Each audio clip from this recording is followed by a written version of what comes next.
Olá! Hoje vamos dar uma olhada mais de perto na Lei Anticorrupção do Brasil, a Lei 12.846, de 2013. A ideia é usar o texto da lei mesmo como nossa fonte principal para entender como ela funciona, né? Principalmente essa parte de responsabilizar as empresas por atos contra a administração pública. Olá, exato. E essa lei foi, assim, um marco, sabe? Ela trouxe uma coisa nova para o Brasil, que é a responsabilidade objetiva das empresas em casos de corrupção. Objetiva. É. Isso quer dizer que a empresa pode ser punida se o ato foi feito no interesse ou benefício dela, mesmo que não se consiga provar que a diretoria teve culpa direta. Entendi. Isso mudou tudo no ambiente de negócios.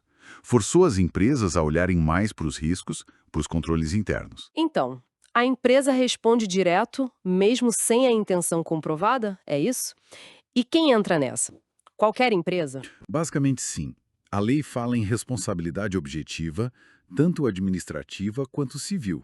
É o que está lá nos primeiros artigos. Certo. Se o ato lesivo beneficiou a empresa, ela responde. E vale para quase todo tipo de pessoa jurídica.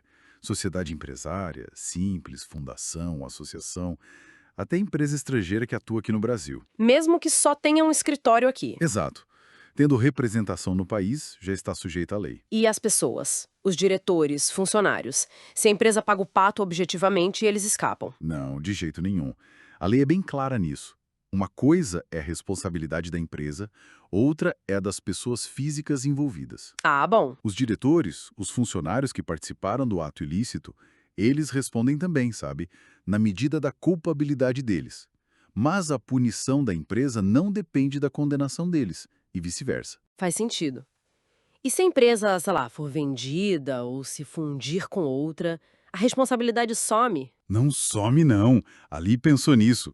A responsabilidade continua. A empresa que sucede, né, a que compra ou resulta da fusão, herda a obrigação de pagar multa e reparar o dano. Mesmo por atos antigos? Sim, por atos anteriores à fusão ou incorporação. Claro, tem um limite. A responsabilidade vai até o valor do patrimônio que foi transferido. A menos que tenha fraude, aí a história é outra. E entre empresas do mesmo grupo? Ah, sim. Importante. Controladora, controlada, coligada, todas respondem juntas, solidariamente, pela multa e pela reparação integral do dano. É uma rede bem fechada. Entendi. Bem amarrado mesmo.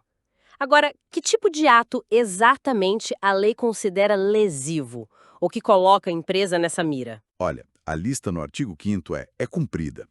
O mais óbvio é prometer, oferecer ou dar vantagem indevida para agente público, né? O suborno clássico. Exato. Mas vai muito além. Financiar ou custear esses atos ilícitos. Usar laranjas para esconder quem está por trás. Laranjas. Pessoas interpostas. E tem toda uma parte de fraudes e licitações de contratos.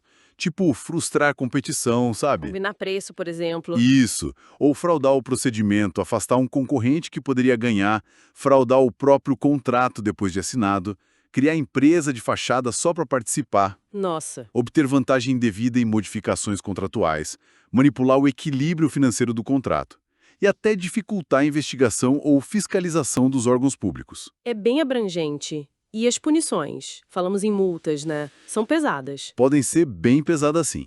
A multa administrativa vai de 0,1% a 20% do faturamento bruto do ano anterior. E nunca pode ser menor que a vantagem que a empresa conseguiu com o ato. 20% do faturamento bruto. É muita coisa. E se não der para calcular pelo faturamento, a multa fica entre 6 mil e 60 milhões de reais. Além disso, tem a publicação extraordinária da decisão condenatória. Que seria? A empresa é obrigada a publicar a condenação em meios de grande circulação. O impacto na reputação é enorme, né? Imagino. E como se decide o valor da multa dentro dessa faixa de 0,1% a 20%? O que pesa na balança? A lei define critérios: a gravidade do ato, a vantagem que a empresa teve, se o ato chegou a se consumar, o tamanho do dano, o efeito negativo para a administração. A situação econômica da empresa também conta? Sim, a situação econômica é considerada. E aqui tem um ponto-chave: a cooperação da empresa com as investigações. E, muito importante, se a empresa tem e aplica mecanismos internos de integridade, os programas de compliance. Ah, o compliance. Então, ter um programa desses pode ajudar. Pode, e muito. Se o programa for considerado efetivo, isso conta a favor na hora de definir a sanção. Pode reduzir a multa. Isso me leva a pensar nos acordos de leniência. É aí que entra essa colaboração. Exatamente. O acordo de leniência é, assim, uma ferramenta crucial. A empresa que decide colaborar de verdade com a investigação, Como assim colaborar de verdade? ajudando a identificar os outros envolvidos, trazendo provas novas, sabe? Se ela for a primeira a procurar as autoridades, parar com o ilícito, admitir a participação e cooperar totalmente, Aí ela pode ter benefícios? sim, pode ficar isenta daquela publicação extraordinária, pode escapar de proibições como a de contratar com o governo e pode ter a multa reduzida em até 2/3. 2/3 é bastante? É um incentivo forte para colaborar, mas atenção, o acordo não livra a empresa de reparar todo o dano que ela causou. Isso tem que ser feito. Quem faz esses acordos? No governo federal, a CGU, a Controladoria Geral da União, tem um papel central nisso. Ok. E além desse processo administrativo todo, a empresa ainda pode responder na justiça comum? Pode sim. Uma coisa não impede a outra. O Ministério Público ou a Advocacia Pública podem entrar com ação judicial buscando outras sanções. Que tipo de sanções? Perdimento dos bens que a empresa ganhou com a infração, suspensão das atividades, proibição de receber empréstimo ou incentivo público por um tempo. Até fechar a empresa. Em casos extremos, sim. Se ficar provado que a empresa era usada habitualmente para cometer ilícitos ou foi criada para isso, pode haver a dissolução compulsória. E tem também a desconsideração da personalidade jurídica para atingir o patrimônio dos sócios se houver abuso ou fraude. Para dar publicidade a tudo isso, tem algum lugar que reúne essas informações? E esses processos prescrevem? Sim, existem cadastros públicos, como o CENEP e o SEIS, que listam as empresas punidas e os acordos feitos. E a prescrição para essas infrações é de 5 anos, Contados de quando? a partir do momento em que a administração fica sabendo do fato, ou se for uma infração que continua no tempo, do dia em que ela parou. Certo. Então, resumindo, a lei anticorrupção trouxe uma responsabilidade bem séria, objetiva, para as empresas. Multas altas, dano na reputação, Exato. mas, por outro lado, ela também abre portas para colaboração com os acordos de leniência e valoriza quem tenta se prevenir com programas de integridade, né? Perfeito.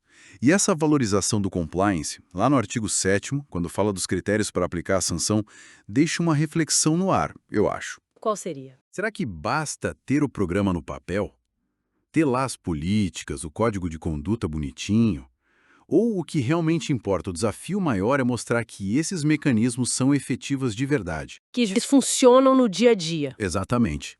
Que eles realmente previnem, detectam e respondem à corrupção dentro da empresa.